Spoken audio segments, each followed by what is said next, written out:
So you go back and you do it. And the reason why people do it is not just for the crop stuff, it's that they have a friends list and they want to have the biggest farm, growing the most produce, being the most successful farm. And that is the compelling feature that makes people want to spend money within Farmville. So let's go to the numbers. You know, the consumers are directing where the game should go. And if you look at Farmville, this was a year ago, this is way out of date already. You had 33 million monthly active users of Farmville. Today, it's down a bit from this. A few months ago, Farmville had 79 million monthly active users. And Zynga, who owns Farmville, have 252 million monthly active users on They're not their top 5. They used to be in the top 5, Zynga. They are number 1. Yeah, they're number 1, but they used to be in the top 5, like 1, 2, 4, 5. Yeah. So together. Yeah, but they're collectively, their whole audience is still the most on the right side, and Zynga's still top. Now, these games companies didn't even exist 3 years ago. Zynga was not here. CrowdStar was not here. And yet, they're throwing off extraordinary revenues through sales of virtual goods. They're free to play, rather like the Korean and the Chinese models being forever. Free to play. If you enjoy it enough, some of the people will be prepared to pay to increase that experience. Usually, typically, between 1% and 2% of people pay real money.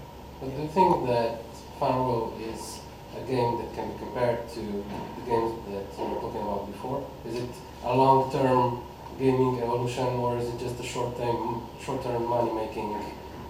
It's just a new way of playing. The games industry, the beauty about it is, these aren't, Farmville isn't taking away the sales of Modern Warfare 2. They're just adding to the whole market, bringing in new consumers. So instead of just a few million people playing games now, you've got hundreds of millions of people playing games, and they all want different things. We don't all like the same films, we don't eat the same meals, we don't read the same books. And the same with games. There's different entertainment propositions for different people. But a lot of housewives like Farmville. 37-year-old housewives in America like Farmville and are happy to get out their credit card to have a better experience, have a better farm than their friends, and to accelerate the process. Last year, I think I expanded the game and introducing something called the marketplace. Like all the crops, you go and sell them in the marketplace. It's another game, the marketplace, where you sell and buy. And it's relative to Farmville. So they are expanding the games. Yeah. And now they took everything that is good in all these social games and they introduced Frontal. Yeah, which is something nice different. Games it's one of the best of that type of games. They're going to develop more and more. I mean, the thing that you've got to think about, they didn't come from a games company background. They came from a web and marketing point of view. So they made a game which was very elegant. And before notification was closed by Facebook, they were able to spread this game through viral spread and advertising. They bought Facebook advertising. But bottom line is, they are taking in $600 million a year in sale of virtual goods. Those are big numbers. You know, they said the market cap of Zynga now is about $5 billion. And if you look what's happening in this space, Playfish started in 2007, sold to Electronic Arts $400 million, played them. These are guys who came out of Zynga, sold to Disney this year for $760 million. Slide, acquired by Google. Google's part of Zynga as well now, because maybe they want to set up their own social network, take it away from Facebook. There's loads of them. I've invested in the space, a company called Playdemic. We released a game called Gourmet Ranch a couple of months ago. And this is taking elements of Farmville in that you grow your food, but you don't just sell it. There's two compulsion loops. It goes into your kitchen, and you cook it up and you serve it to AI customers who come along. So there's two things to get excited about. And we launched it, say 2 months ago. We're up to 560,000 MAUs and 110,000 DAUs. So the important thing about social games is not just your monthly active users, it's your number of daily active users. Because if you're building an MAUs, but your DAUs are staying the same, all you're doing is creating churn. You're spending money to buy new users, but they're not engaging. Unless they engage on a daily basis, you're not going to be able to monetize that content. But it's a great place to be, social games, and the games are going to get more and more sophisticated. Yeah. Ian, just a question that a lot of these games, they actually create something called the virtual currency. Yes. And right now this currency is just one way, like say it's as good as having an exchange rate, like for example for it goes poker. in, but it doesn't come out. Yeah, you can't bring it out. Do you think there will be some policies or rules which should allow like both directional It's gonna be, exchanges? I can answer that. Yes, it's gonna be very soon now with introducing the Facebook coins.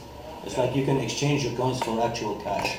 Yeah. You can get a refund on your credit card from the Facebook coins. And I think it's a very good idea. They introduced the Facebook are going to oblige everyone to use Yeah. Facebook credits, but they will take 30%. Fine. And they will take it from the transaction if you're getting back into your credit card. They're gonna take a You can chunk of take the it from money. both ends. Yeah. You That will be mentioned used. That will be used basically. the daily active users versus monthly active users. Is it secret what the ratio is on this game? If you No, know. you go to a website called appdata.com, and you can just see, type in the name, and they give you all the metrics. So, yeah, I told you this is 550,000 MAUs and we're 110,000 DAUs, which is a great ratio. What's the number? 100 and? 110,000 DAUs Uh-huh. and 500,000 In 2 months? MAUs in 2 months. That's good. So it's got really high reviews because it's two compulsion groups that women in particular like. They like the farming, and now you add the extra cafe bit. Choosing your recipes from you look at your recipe book, see what stuff you grow, and then you cook. Then you have to go back to serve. So you got to go back to get your crops so they don't wither. And then you got to make sure your dishes don't burn while you're out. Oh no, my eggs are burnt. It's like you're having two types of gameplays. Like you're having Two the games in Farmville one. and the classical type of game where It's you like have to go. Farmville and Cafe World combined, but we also encourage trading, because if you haven't got, we've introduced a new mechanic that hasn't been done in the game before, there's a tech tree, so you have to go down a certain route, so you're going to get certain type of trees or certain types of fruit. Okay. And if you need 3 ingredients for a recipe, so if you're making a Greek salad, you'll need olives, tomatoes, and feta cheese. So if you've only got 2 of those things, you can trade with your friends list. So you can go into their trading store, see if they can buy their produce or swap produce. So that really encourages genuine social play, because most social games are not really social. They're asynchronous single-player games that you go to the other people's farm, but you're not actually interacting with them. But these you can actually trade goods with them. So I think that's why it's taking it another step, and that's why it's been proved very popular. Do you think it's If gonna anyone's go? got a social network we wanted to launch in your country, come to me. What do you think about localizing the games? Because some friend of mine, they have a social gaming company. Now they started up with a new game called Townster.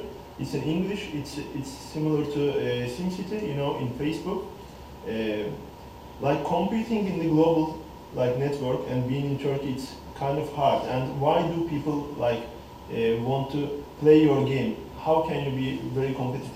Comparing to the global startups, like they have investments in millions of dollars, and we are a small company from Turkey. So what do you think about localizing the games? Maybe with the Turkish culture, inside. I mean, Also you for talk other about countries. taking this game to Turkey or Turkish No, game no, coming no. to... You are a global company. I understand that. Yeah, this is not In global UK. company. This is me not wearing. This is not IDOS. This is a Mhm. new company that we invested in. Okay. And we started off with, I can tell you, a very small amount of working capital. We were together. We put in less than £400,000, about maybe $600,000. We built the game, launched it, and we used it in marketing. But we were monetizing it very well at the moment. So it all comes down to the quality of the game. It's gameplay, gameplay, gameplay. It's like underlying themes of the whole of what I'm saying. Own original IP, keep ownership of it, keep it simple, make great games. So you've got a great game. Because there's so much stuff out there, whether it's iPhone application games or social games, there's so much stuff, only the best will become noticed, or the one that's marketed best. Zynga and company are very lucky because they got through the gates before they came down about notification. So they built their audiences through viral